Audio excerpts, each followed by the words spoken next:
We we are live. We are live. We are live. Hello, Daniel. Daniel Decker. Good morning. Good to see you, my friend. You too. Seems like I just saw you. A long time no see. Yeah. Now I have the full context of this frame, the frame that you are in. Yes. The background. I've been in this room, ladies and gentlemen. I've been in this room with our friend Daniel Decker. Thank you for hosting me this weekend, Daniel. My pleasure. It was a great joy to interact and discuss and fellowship. So am I okay guest? I didn't tear things You were apart. just fine. Okay. And even if you weren't, I couldn't say that on the air. So. So we don't really know. Daniel is very good at covering up. I'm sorry about the thing that I broke in the bathroom. Just kidding. I'll send you a bill. Okay. And our audience is very friendly here, Daniel. So we just went live. We talked briefly about what our subject was going to be today. We talked briefly yesterday about it, and Daniel had a few ideas, but we didn't have time to go into more detail. We're going to go live. We're going to start talking. We have a friendly audience here. They are very forgiving if you misspeak. I never misspeak, so that they don't have to forgive me. Just kidding. The internet never forgets. True. In fact, me saying I never misspeak is an example of me misspeaking in and of itself. Well, maybe I will just give a quick review of my visit, and then we'll move on to our topic. So, I had two meetings. There were potentially three. I had two meetings. The first one you were not a part of, but I'll just give a brief update to our viewers. I met with a friend of mine from TPUSA, Turning Point USA, which is based in Phoenix. She is Armenian. I'm not going to dox her. That's enough. I've already said enough. Had a good meeting with her, and the takeaway of that meeting is for me to clearly articulate, because she's connected to a bunch of people. I know, it's part of the main reason meeting with her. Not only did she work there, but she's in a position of influence in that organization and outside of that organization. If anybody who knows about that organization knows they're very active and very involved with influential people. And so the takeaway of my meeting with her is for me to write a letter, which is, writing is my thing, but it needs to be a very specific letter, targeting, why do I need to talk to these people, or why do I want these people to know what I'm working on, etc. So I've been working on that letter. It's not something you just whip out. Then our next meeting, and you just give generalities. I'll let you talk about our other meeting. You don't have to talk specifics, but give the overall overview and how you think it went. We had a nice meeting with a friend of mine, a very important individual in the Phoenix area. He was Armenian, and it was really kind of a meet and greet, getting to know him, him learning about you and about your work and about projects that are upcoming. And it was really more of an introduction, but I think it was a great introduction, breaking the ice, and you got to tell your story, your background and your upcoming projects, which I think was a very positive experience. Agreed. In the 7 years that I've been working on this, I'm in my 8th year now. Lots of meetings with lots of people talking about. I could talk for hours and hours and hours and not repeat myself, but not knowing going in, just knowing a few things, what you've told me. Oh wait, let's see. I got to tell people. Let me just talk to the crowd here real quick. Anybody in the comment section, I see you guys over there. This is being live streamed on 3 different channels. So some of you may be watching on This Way Network, some may be watching on Christian Podcast Central, and some, and I encourage all to jump over to Sovereign Artsakh. Those are 3 YouTube channels. We also have a Rumble channel where this is live streaming this way at Rumble. But the most conversation is happening over at Sovereign Artsakh. There, this little commercial. Also, make sure you click the like button and the subscribe button if you haven't on Sovereign Artsakh. You can subscribe to all those channels, but I want you to subscribe to Sovereign Artsakh. Click the like button on this video and share it. There, the business is out of the way. So going into that meeting, I was it went the way I kind of expected it to, and I'm glad. For me, I always am now being very clear about my Christian experience, right? At this juncture with people, unless it's a specific meeting about something else or somebody already knows me. But if I'm meeting someone for the first time, they're interested in me and what I'm doing, it's clear that this is a God thing for me. That God absolutely has guided me, and so I know that you know him, and we talked a little bit, but he's a complete stranger to me, and I don't know what his Christian walk is. And what I was very happy to find out is that he and his wife, because it was 5 of us, your lovely wife joined us, and his wife joined us for the meal, delicious meal in at that Phoenician restaurant, or I forget the name. Persian cuisine, yes. Delicious. Yes. He and his wife absolutely seem to be good, godly people, and wonderful people. So that part of the conversation was absolutely wide open and comfortable, and so I give my testimony and kind of as quickly as possible rundown of how I wound up in Hollywood and how I came to this project. And he asked all the hard questions, right? He, being in his position, so he deals in finance. He's a money guy. He deals with numbers and people that want to protect their investment and et cetera, et cetera. And so he's used to saying no, which is the same in Hollywood, right?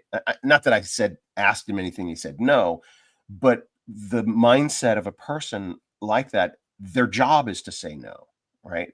This no, no, no, no, no, no, no. And if they can't say no anymore, that's where you want to get, right? It's like he brings up all the biggest objections, and most of his objections are things that I've heard before or things that I had a response to. And that conversation could have gone on like another hour or two. At the end, we're kind of lingering, like, who gets up to leave? Should we leave yet? It's like I had to get back to California, but I think it was a great meeting, and we knew some common people. I'll name one, Jacob Persley. Tell me about Jacob Persley. Some of the people here may have seen some interviews I did with Jacob in the past. Who is Jacob Persley? Jacob is a pastor, missionary, theologian, fluent in multiple languages. He has a ministry in Armenia. He lives in Armenia, ministering in several churches there, and also training future missionaries. It's really a wonderful work that he's doing there. He's very articulate, very, very warm, really entrepreneurial in that he thinks outside the box, and he finds new ways of evangelizing an effective ministry. So he's really a trailblazer. Let me say that again. A trailblazer. Easy for you to say. In Christian ministry in Armenia. I have a lot of respect for him. It was actually pre-pandemic. It was pre-pandemic, I think, when I met him. Maybe it was around the pandemic. I don't know. But I did interview him. There was an interview segment I put on this channel and on one of my other channels. He has a regular newsletter that comes out, so I'm staying up to speed on what he's doing. He was in Turkey for 15 years prior to going to Armenia. Yes. So he speaks fluent Turkish and Armenian and English. Maybe so. It makes sense, obviously, to you and I, why he would be a missionary in Turkey, right? I'm just going to ask a dumb question, right? Obviously, it makes sense why he'd be a missionary in Turkey.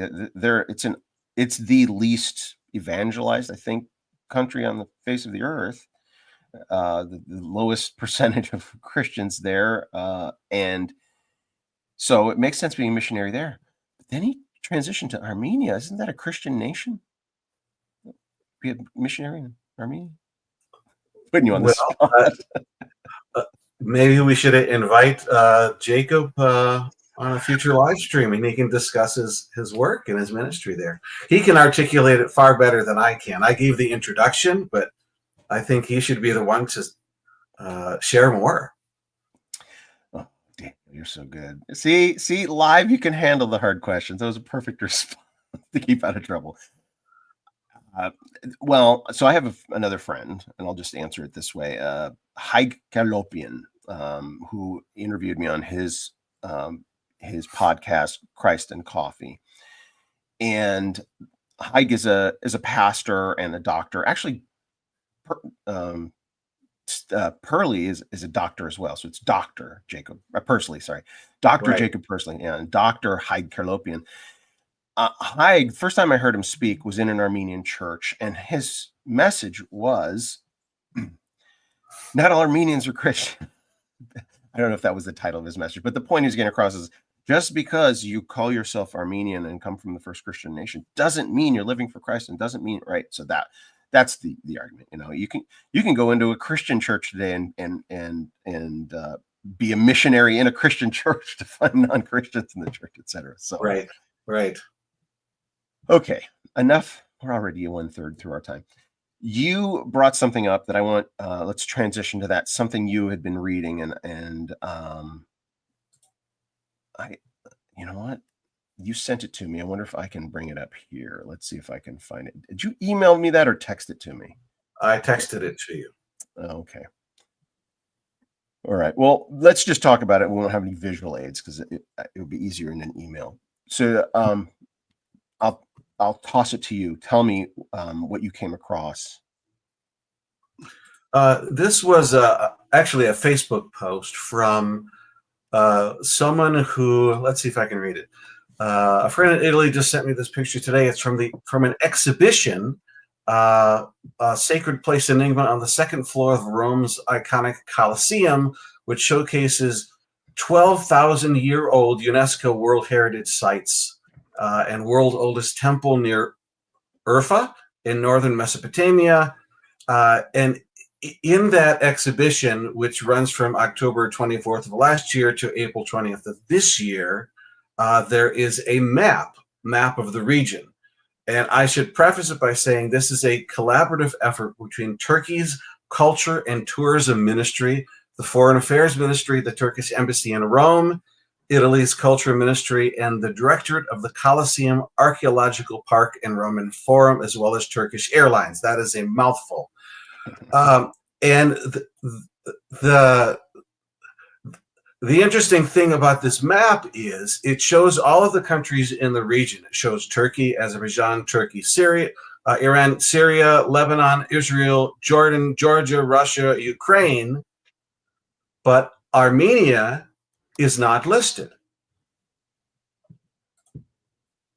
Cue silence and shock for a moment here. Yeah. Of all the countries in the region, Armenia is absent. What does that suggest to you? Let's discuss. I am trying to email myself those images while you're talking. I was trying to be productive here. Well, right. I think it goes along very well with what you see happening with Turkey and Azerbaijan in their attempts to marginalize Armenia. They have a goal, sometimes even stated, to not only minimize and marginalize Armenia, but to make Armenia disappear. Mm-hmm. Here they're doing it figuratively, and there are those who would like to do it literally. And you can see what happened with Artsakh, the ethnic cleansing that went on there. They tried to remove Armenians from there. And now they are putting pressure on Armenia proper. And there is the map. So can you zoom out a little bit? You see Russia, Georgia, Azerbaijan, Turkey. Right below there, right in between Turkey and Azerbaijan, you should be seeing Armenia. Where is it on the map? Right. Yeah. So you see Turchia. Is that the Turkish spelling for Turkey? Maybe that's the Italian spelling, since Italian. it Yeah. was, the exhibit was in Italy. Right. So you see right here, Turkey. Oh, this is in Italy, and over here, Azerbaijan on the right. Right in between. Yeah. Oh, yeah. See, Georgia up here is right above Armenia. Yeah, that's right. So this, you said, is right there is where Armenia is, and there is no mention of it. Right. So this now, was I don't know about you, but to me, this is no accident. This is intentional. This is deliberate. It's obviously deliberate. I mean, there's no question. Yeah. Oh, yeah. So this is rewind again, refresh. So this is a friend in Italy that comes across this exhibit, an Armenian friend? No, he's not Armenian. Mm. If I'm not mistaken, I think he's possibly Assyrian, but don't quote me on that. But he came across this map and was justifiably shocked. He shared it with some of his friends, and it's now going viral across Facebook, especially among Armenians, because this is a clear example, an attempt of Turkey to marginalize Azerbaijan. On the one hand, they're saying that Armenia. Sorry, yes, to marginalize Armenia, and Azerbaijan, being the puppet of Turkey, of course, is going right along with it. But this is outrageous. It really is. There's no justification for this kind of thing. And for those who are saying that they're just looking for peace, no, they're not looking for peace. They're looking to eliminate Armenia from the map. And that's what they did here, and they would like to do it literally. And in speeches given by Erdogan and Aliyev, for those who don't know, those are the leaders of the dictators of Turkey and Azerbaijan, Erdogan of Turkey and Aliyev of Azerbaijan. They give speeches and they hearken back to the glory days of the Ottoman Empire and the goals of the Ottoman Empire, the desire to technically to unite, right? These two nations, Azerbaijan and Turkey, are one, right? They're one ethnic group. Azerbaijanis are actually Turks, and it's a nation that it's a territory that was created. It was drawn up by Stalin, right? By Joseph Stalin at I don't know, between 1918 and 1923, whenever these lines were drawn. But the plan of the Ottoman Empire was expansionism and eastward expansionism. And the only reason Turkey and Azerbaijan are not one country now is because World War I ended before they could finish off the Armenians. That is a fact of history, that World War I came to an end, and Turkey, being quote unquote on the losing end of that war, had to halt its efforts and had to be subjected to however the world powers wanted to divvy things up. But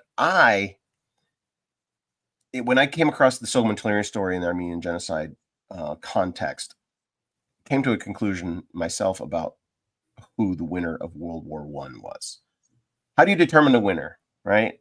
Well, one side forces the other side into some terms or something, right? And they come to, they get together and they write some things down and they sign them, and then they stop killing each other, and then it's over. And whoever forced the other one to write the signature is the winner. But every historian that I've talked to about World War I is there were no winners.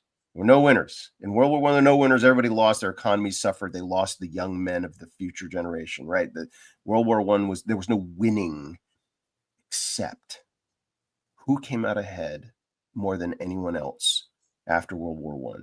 Sure. The Ottoman Empire ceased to exist, right? This Ottoman Empire ended. But what came after? Who benefited? A nation called Turkey was born, right? There was always Turkey, right? There's a region, but the Ottoman Empire, was the empire. But the Republic of Turkey was born in 1923 and got all the land instead of getting just some of the land where the dominant Turkish population was. Do you know? I'm going to ask you. You may know this. Do you know how they determined in the treaty when they carved out Turkey, how they determined what to give to Turkey? What was the process? I will defer to you on that. Please enlighten us. They took a census. They went through the land and found out what ethnic groups were in the region after the war, right? They went through and said, okay, well, this should be Turkey. It's mostly Turks. There's some Kurds here. It's mostly Turks. It's Turkey. Mostly Turks. It's Turkey. Mostly Turks. It's Turkey. And that's how they determine the boundary, the perimeter of the Turkish Republic. Except 5 years prior, many of those regions, at least half of those regions, were dominated or significantly Armenian. And so the effect of the genocide, they were successful to a degree by eliminating the physical population. They ended up getting the land. And that's an atrocity that's shocking to the mind. Well, let's take a census to see who this land should belong to. Whoever lives here now must be the rightful owner, right? That's an incentive to massacre. That's an incentive to kill your neighbor. Literally. Right. It's insane when you think about it. So I wanted, in our last few minutes, I want to go into the subject that you and I seem to be very on the same page. My camera's a little blurry. There we go. You and I tend to be in the same page about this, but when we talk, and in our meeting on Saturday, there was a little bit of this. You and I are bullish on sovereignty for Artsakh. Right. We're bullish, right? We believe in it. We believe it's a possibility, even an inevitability. But not so with a number of Armenians, a number of influential and well-educated Armenians. You think something like, I'm not going to just go to Artsakh, obviously, but there are injustices that have happened in the past, and some can be righted and some can't be righted. I think the Treaty of Versailles was a dumpster fire. The Treaty of Versailles was horrible. I mean, I don't know all the details of it, but I know some of the decisions that it led to were absolutely utter corruption. Do you think something like the Treaty of Versailles can be undone? I don't know, but I would say, just to the point of those who are saying that Artsakh can't be whole again, or the situation is hopeless. It's very understandable for people to think that, given what Armenians have endured for such a long time. The genocide itself, which has never been redressed. The guilty parties have never admitted to it. There's never been an apology. There's never been any reparations. There's never been any land restored to Armenia. So, you fast forward to what happened in Artsakh so many years later, and you see the world community virtually silent about it and not doing anything about it. It's natural for Armenians or anyone else to say, well, see, it's just like the genocide. It's happening all over again, and it's not going to change. But I think that's where people like you and I step in and say, we stand beside you and we're going to fight with you. And to those who feel that they can't fight anymore, we're going to continue that fight. We're going to sound the trumpet, and we're going to alert everybody that to the crimes that took place, and the need for justice and restoration, and for most immediately for the citizens of Artsakh to be able to return freely, and for them to have that land for their own again. I mean, it's historic Armenian land going back century upon centuries. It's theirs. Even before Soviet times, when Stalin carved up, Armenia and Azerbaijan, the Armenians were there centuries before, thousands of years before, in fact. Millennia, yes. Yes. It's their land. It's rightfully their land. They were living there in peace for the last 30 years, ordinary families living their daily lives, and they were victims of brutal ethnic cleansing. And it's a war crime. It needs to be addressed. Justice needs to be served, and it needs to be, they deserve to have their land back, right of return. And people like you and I are going to keep shouting that from the rooftops until people start listening. Yeah. And that's the key. The people start listening part is getting this on the front page, right? It needs to be front page news. Why is Gaza front page news and not Artsakh, right? They're two ethnic cleansings, right? They're two, the actions are different, but I would argue that the Artsakh ethnic cleansing should be more concerning to people. The brutality of what happened in Gaza is obvious, but the nefariousness of the world ignoring Artsakh is even more nefarious, right? It's shocking. And so you and I, and the objective is to get it on the front page. And we are currently in the West, in the United States, under a new administration that is doing a bunch of radical things, a bunch of attempts to right some wrongs, I would argue, and going through the books and doing an audit, not just of financial things, but of international agreements and things that have gone on in the past. And our friend at the meal on Saturday had mentioned a Tucker Carlson interview with this one particular guy, Mike Benz or something like that. So I went and watched it. And Benz was saying something that I said in the meeting. And at the 50-minute mark, right around the 50-minute mark, he says, we need to go back 100 years.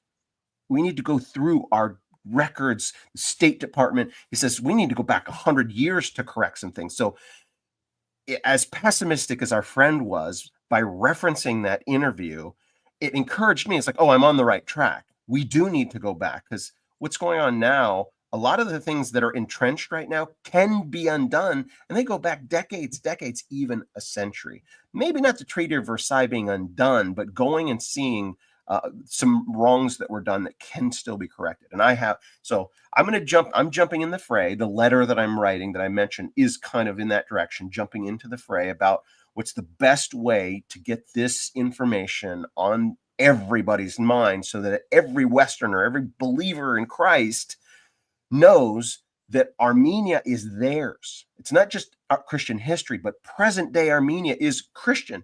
We should be allied with Armenia before Israel, right? It's a no-brainer, right? Those are our co-religionists. Armenia needs to have a revival and repentance, but we as Westerners need to repent of ignoring our own roots, our own people. Get me going on this. We have less than a minute. Daniel? And I would say this, what happened and is happening with Artsakh is a continuation of what happened 100 years ago.